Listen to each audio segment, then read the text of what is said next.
Physical education is a unique class as it addresses the needs of the whole child.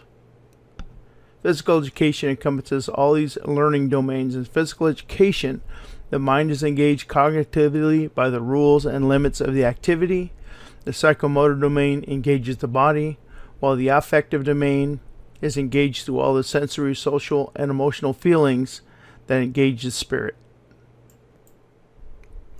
Addressing the needs of the whole child. Learning domains. In physical education, the mind is engaged cognitively by the rules and limits of the activity. The psychomotor domain engages the body, while the affective domain is engaged through all the sensory, social, emotional feelings through movement and activity that engage the spirit. Why do we need physical education programs in elementary schools? As you learn from the Heart Association video, physical education has some very practical outcomes. Let's see what they are. Why do we need physical education programs in elementary schools? To improve academic and physical skill level of children. Because a beating heart gets more blood to the brain, and an active body fires more neurons and develops better skills. Because recess cannot substitute for PE. Focus and goals of the recess and PE are different. Think about it. We'll be discussing this one later.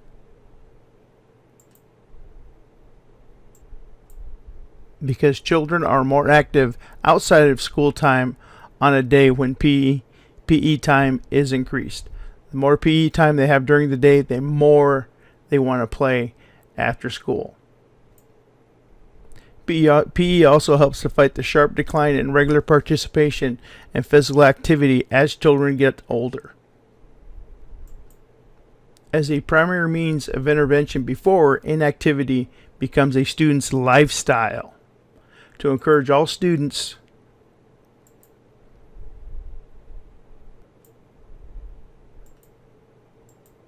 to regularly participate in physical activity. To address the effective needs of the children, self, and others. I'm not even going to bring these up as bullet points. I'm going to let you read them. Benefits of lifetime physical activity. It reduces the risks of 6 primary health risks. Diabetes, obesity, hypertension, which is high blood pressure, high cholesterol, smoking, and a sedentary lifestyle. Not good. Benefits of being physically active for children. By staying active, you will improve movement skills. The more the movement practice of a skill, and the more proficient you will become at the skill. When you have more blood flow through the body, the brain can think better and have improved cognitive function. So when your skills are developed and your brain is thinking straight, you will obtain improved physical fitness. By being active, you will have a healthier mental state. And when your mind is right, you have improved cooperation skills. All these things combined will make you feel more successful, and having a positive outlook will reduce your stress. Plus, being active is fun. Okay, we're going to talk about some serious stuff. 2 major health concerns for kids. Obesity, defined as the condition of being grossly fat or overweight. So what does that mean? Okay, that takes us to a body mass index, or called BMI. By the numbers, if you're 18.5% or less body fat, you're underweight. An optimal weight is when you have 18.5 to 25% body fat. 25 to 30% body fat is overweight. Over 30% body fat is considered obese. Type 2, diabetes. The definition: your body does not use insulin properly. We'll talk about that. Again, type 2 diabetes. The basic definition is your body does not use insulin properly. Your body does not use insulin properly. In most cases, type 2 diabetes is manageable, preventable, and reversible. This is basic information, so For more information, go to www.diabetes.org. Those two major health concerns still. Because of diabetes and obesity, experts say this is the first generation of children who will have a shorter lifespan than their parents. The lifespan of an obese child is predicted to be approximately 46 years. Sedentary lifestyle and poor nutritional habits are major contributors. All three of these concerns can be defeated by a healthy and active lifestyle. Okay, so what do we do now? So how do we fix it? Let's talk about that.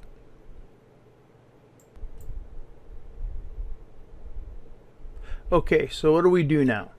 So we have data. We understand the data. So did we do anything with the data? Yes. So how do we fix it? Let's discover what the state of California did. Okay, way back at the turn of the century, that's the 2000s for you young folks, a group of lobbyists started talking to the state government. Through discussions and negotiations, they created mandated requirements for physical education in the state of California. They developed 5 content standards for physical education, the Physical Fitness Assessment, FitnessGram, and they created mandated minutes for students for physical education. Especially note that these minutes only cover a portion of the recommended minutes of physical activity per day of 60 minutes. So we still need to get them out moving more. In conjunction with the development of 5 overarching standards in the physical education model content standards for public school, FitnessGram, minimum requirement minutes for PE, the state of California created the model content standards, which gave physical educators a roadmap for content in their physical education program. Let's take a look at what they created. Content standards, the basics. 5 overarching standards for elementary and middle schools. Standard 1, students demonstrate motor skills and movement patterns needed to perform a variety of physical activities. Standard 2, students demonstrate knowledge of movement concepts, principles, and strategies that apply to the learning and the performance of physical activities. Standard 3, students assess and maintain a level of fitness to improve health and performance. Standard 4, students demonstrate knowledge of physical fitness concepts, principles, and strategies to improve health and performance. Standard 5, students demonstrate and utilize knowledge of psychological and sociological concepts, principles, and strategies that apply to learning and the performance of physical activity. There's a lot, so we have some more basics. Let's talk about K5. In elementary school, the content standards emphasize the way in which students move through space and time in their environment, the way in which a student and a partner move in space together, the continuity and change in movement, the manipulation of objects in time and through space, and the manipulation of objects with inaccuracy and speed. Let's talk about middle school. In middle school, the content standards emphasize working cooperatively to achieve a common goal, meeting challenges, making decisions, and working as a team to solve problems. We got more basics. Let's drill down some more. Content standards and learning domains. The builders of the content standards intentionally put groups together. Standards 1 and 2 are movement skills and the ability to explain how to execute the movement skill. Standards 3 and 4 as a fitness combination of exercise and the knowledge of how to combine them toward a goal. Standard 5 is all about social and emotional component of working in a group, problem solving, and reaching a goal. The basics. Let's talk about high school. It's a culmination. The high school experience represents a culmination of physical education. From kindergarten through 5th grade, the content is delivered incrementally to best enable student learning at the appropriate development level. 6th through 8th grade, the content is consolidated and student skills are refined, representing a natural progression of skill sophistication. There's a lot of stuff, but we'll get through it. High school culmination. The high school experience is a culmination of physical education. From kindergarten through 5th grade, the content is delivered incrementally to best enable student learning at the appropriate developmental level. In 6th through 8th grade, the content is consolidated and student skills are refined, representing a natural progression of skill sophistication. When students reach the 9th grade, they are ready to integrate all they know with all that they can do. They become capable of higher order thinking and of more skilled and competent.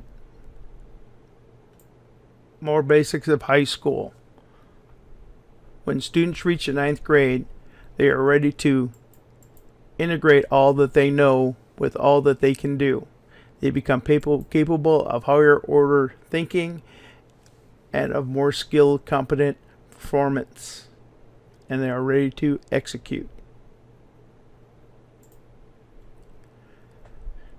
Everything in high school is more complicated. So we start combining stuff together. Therefore, the 5 elementary and middle school model content standards have been combined into 3 high school model content standards. Standards 1 and 2 to Standard 1, Standards 3 and 4 to Standard 2, and Standard 5 to Standard 3. All standards address the needs of the whole child and are developmentally appropriate when offered through a quality, deliberate, and sequential physical education program.